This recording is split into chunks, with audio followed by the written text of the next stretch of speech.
Hi guys, this is SJ speaking, and in today's video, let's see about what is monetary policy and monetary policy tools. So, before going to the video, I'm personally teaching trading. So, if you want to join my mentorship course, you can contact me from the number which I've given on the scrolling on my video below. So, I'm totally taking 7 courses. So, if you're interested, you can join in any one of my 7 courses.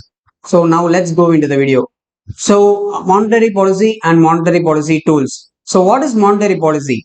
So, monetary policy is the macroeconomic policy laid down by the central bank of respective countries in order to maintain the money supply and to regulate the flow of credit in the economy. In order to achieve this, the central banks use certain tools which are known as monetary policy tools or monetary policy instruments. So, monetary policy is the macroeconomic policy. So, what is meaning of this? So, there are two types of economics: macroeconomics and microeconomics. Macroeconomic means deals with the study of economics as a whole, the overall economy. For example, in India, when we study about the overall Indian economy, it is known as macroeconomic. And if we are studying economics related to a specific company or an individual, we are analyzing a specific company, how much the company is earning, or how much an individual is earning, what is his savings, what is his expenditure, what is his income. So that is known as microeconomics. So laid down by the central banks. Central bank means in our India, the central bank is Reserve Bank of India, RBI, of respective countries in order to maintain the money supply. So what is money supply in the economy? The money in the hands of the people, that is known as the money supply, and to regulate the flow of credit in the economy. Flow of credit means, suppose if the banks are giving loans, where are the loans are going, where the loan is going. If the banks are giving to a specific company, means that company is creating employment opportunities for many people and everyone is getting benefit from it, so it is good for the development of the economy. So these are the things that involves in the flow of credit. So that is what the flow of credit means. So, in order to achieve this, the central banks use certain tools which are known as monetary policy tools or monetary policy instruments. So, what are the objectives of monetary policy? In order to maintain the monetary and financial stability in the economy. So, monetary stability means price stability in order to control the inflations. So, that is the thing. Then the next thing is ideal flow of credit to all the productive sectors in the economy. And third thing is equal distribution of credit to all the sectors in the economy and all sections of people. All sectors means there are several sectors such as agricultural sector, manufacturing sector, services sector. So there must be credit given to all these sectors and to all sections of people, irrespective of the caste, where they are living, gender, color, or whatever it is, status or whatever it is. Everyone should be given credit. That is, the loan should be provided to everyone. So this is good for the economic development, for and also the everyone grows in the economy. So that is what this objective of the monetary policy. So now let's see what is the money supply. So let's see in detail what is the money supply. Let me give you an example. So the money supply comes into the economy by three ways. So the first way is bank loans, and the second way is forex, foreign exchange, and the third thing is government's expenditure. So government expenditure belong to the fiscal policy. So we can ignore that for now in this video. Now so these two things are controlled by the monetary policy, which is controlled by the RBI. So now let's see about these two alone. So we can ignore this. So before going to that, in our economy there are four. So households, firms, government, and external sector. Households refers to the common people, and firms refers to the companies who are providing producing goods and services, and government means government. Okay, and external sector, means international transactions, import and export, so those things. So we can ignore the government and external sector. Let's take into the first two categories, that is the households and firms. So households means common people, firms means they are companies. So these firms are producing the goods and services. So goods and services are together known as products. So now let's see, take the goods and services. So goods and services are produced by the firms. They are produced for whom? They are produced for the common people, that is the households. So when they are producing the goods and service, they are giving employment opportunities. So employment opportunities. For example, if a biscuit factory is, if a business factory is there, so the factory is constructed in a place which belongs to someone else. So the factory, the business person must give rent to that person. And then the wages are provided to the laborers and salaries are provided to some persons who are doing the office work. So salaries and wages. And then for performing the business, the entrepreneur, he would have borrowed some money So he would have borrowed from money. So for his capital, so he must pay interest for the capital borrowed. So interest is paid. So all these four factors, the rent, wages, sorry, three factors, rent, wages, and salaries, we can take it as one. So rent, wages, and salaries and interest, those are all going as income to a household, because the rent, who receives the rent? A common man like us receives a rent. So he is a household, and wages and salaries and interest are also going as income to the household. Once it goes as income to a household, the purchasing power of the households increase, and so that the demand for the goods and service is increasing. Once the demand and service increase, what happens? The goods and service produced by the firms are consumed by the common people. So this is what happens. So once the goods and service are consumed by the people, what happens? The business person, he receives, the company that produced the goods and service receives profits. So he receives profits, and the profits is divided as dividends and distributed to the shareholders. So if he is receiving capital, he might not borrow from the banks alone. He might it have borrowed by issuing shares. So he must give some profits to the shareholders. So that is what dividends. So profits and dividends. So that is also going as income again to the household, and again income is in the hands of people. So income rises, and this is what the money supply, the money in the hands of the people. So this is the money supply. And then the purchasing power increases, and then the demand for the goods and service increase, and again the firm must produce the goods and service according to the demands of the people. So this is one scenario. So what is the drawback in this? So once the goods and services are produced, the GDP grows.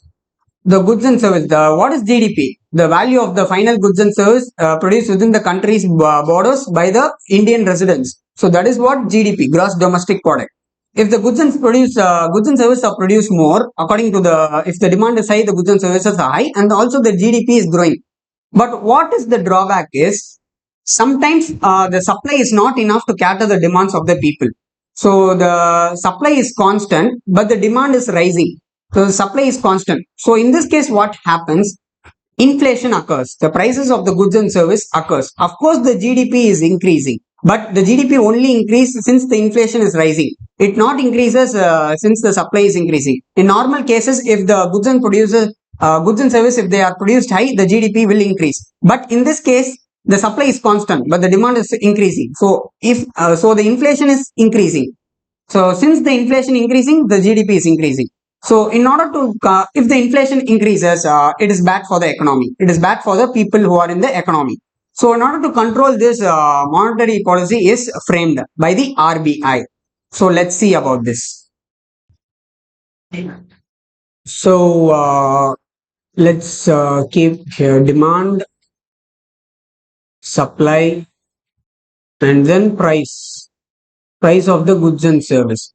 So, in the first scenario, if the demand is constant and the supply is also constant, that is, the demand is equal to the supply, what happens? The price does not change. It does not increase or decrease. The price of the goods and services does not increase or decrease.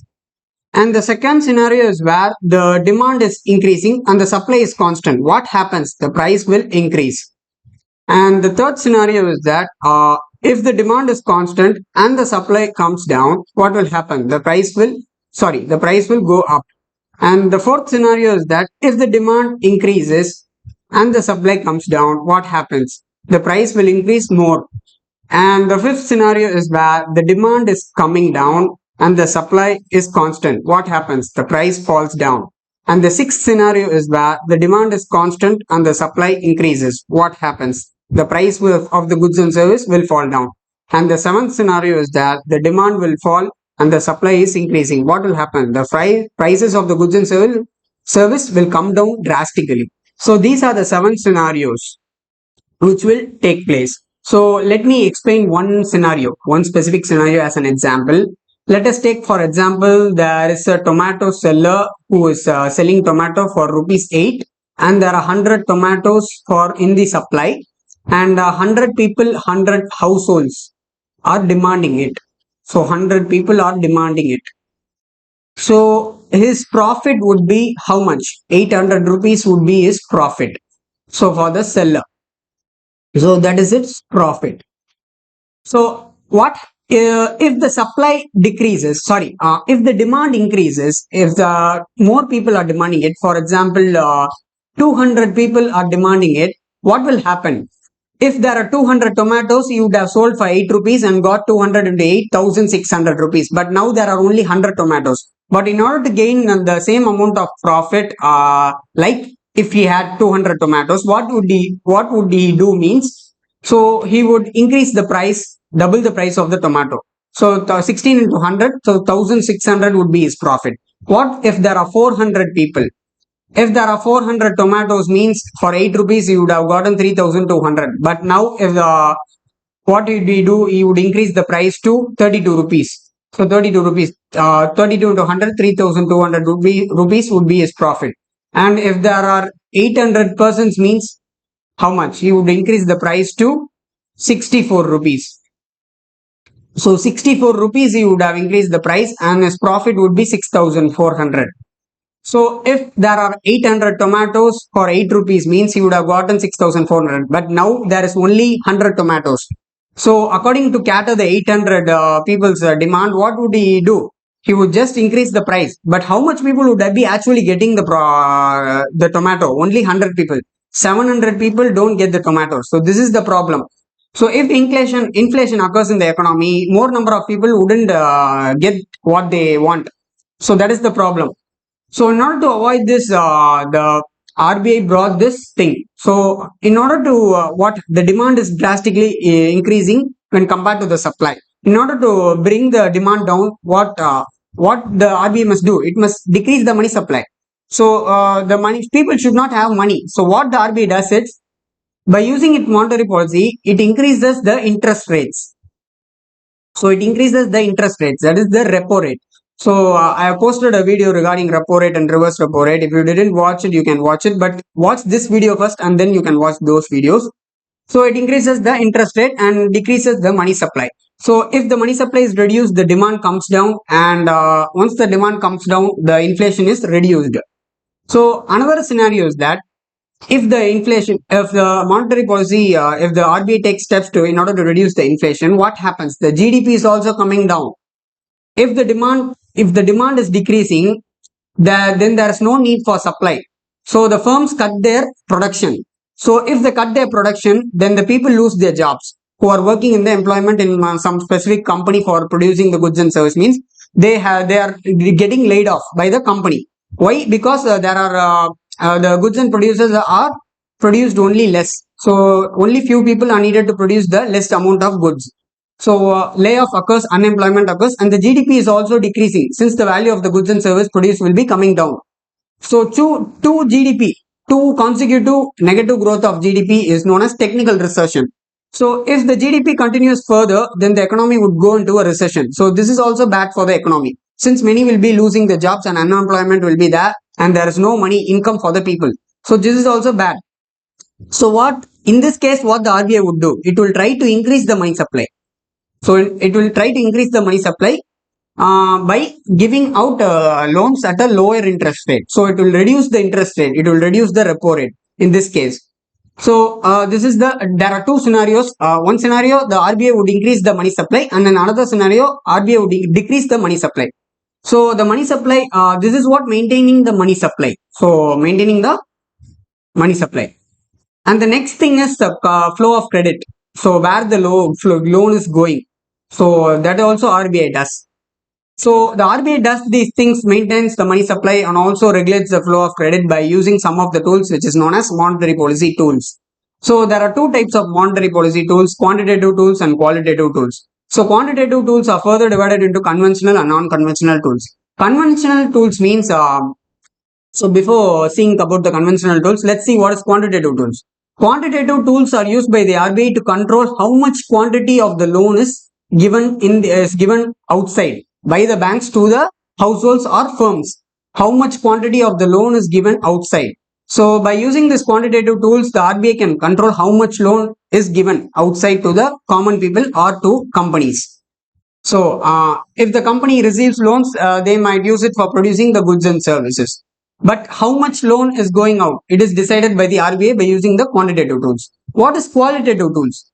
Qualitative tools means it controls where the loan is going. The RBI controls where the loan. The RBI controls where the loan will be must be given. The RBI controls by using these qualitative tools. So if the loan can be given to a company. If the loan is given to a company, many employment opportunities are created, and it is good for the economy because income comes to the households. So it is good for the economy. If someone is receiving the loan and he is not paying back the loan means so it is bad. So it is bad for the banks. The banks are getting affected. So the RBI, by using these tools, they are analyzing the analyzing where the loan should be given, whether the loan should be given to the agricultural sector or manufacturing sector, or which sector, and which is good for the economy by using these tools. And then comes the conventional and non-conventional tools. Conventional tools means right from the beginning of the central banks, when the RBI was started. So these tools were being used. So these are the classical tools. We can say like that. So non-conventional means according to the market conditions. If there is, for example, in a specific year, for example, in 2013, something happens, inflation occurs, means the RBI might introduce a new scheme. And in 2016 something happens, for example recession occurs, means RBI will introduce a new scheme. In 2019 to 2020 coronavirus pandemic occurred, the RBI might introduce some new schemes. So according to the market conditions, if any new scheme has been introduced again and again, so it is known as non-conventional tools. So I have I have posted videos already regarding bank rate, CRR, SLR, OMO, and liquidity adjustment facility consists of repo rate and reverse repo rate. I will bring a video regarding the liquidity adjustment facility corridor, but still I posted a video regarding repo rate and reverse repo rate. You can watch those videos. And MSF and SDF I have already posted, and the rest I did not bring a video. I'll bring these videos in my upcoming videos. I will bring these topics. And qualitative tools I have also not decided. Sorry, I have also not posted videos regarding the qualitative tools. I will bring on my upcoming videos. So this is what about the monetary policy and monetary policy tools. So if you, I hope you would have got a good clarification regarding the monetary policy, what the objectives of the monetary policy, and what is demand and supply, how inflation occurs, and all that. I have also posted a video regarding inflation. If you want to watch, you can watch that video. So you would have got a good clarification. So that's the video, guys. So thank you, guys. If you like the video, give a thumbs up, share it with your friends and family, subscribe, and press the all button so get notified for all my videos. And other than that, if you want to join my trading course, you can contact me from the number which I given on the scrolling. And if you want to open a Demat and trading account, I have also given Zerodha and Alice Blue link on all my YouTube videos descriptions. You can refer that and open your Demat account and start trading and investing from today onwards. And there is also another channel which is in Tamil, so SJ's Trading School Tamil. You can also watch that channel if you want to listen to my videos on Tamil language. So thank you, guys. I'll visit you on my next video. Until then, bye bye, take care.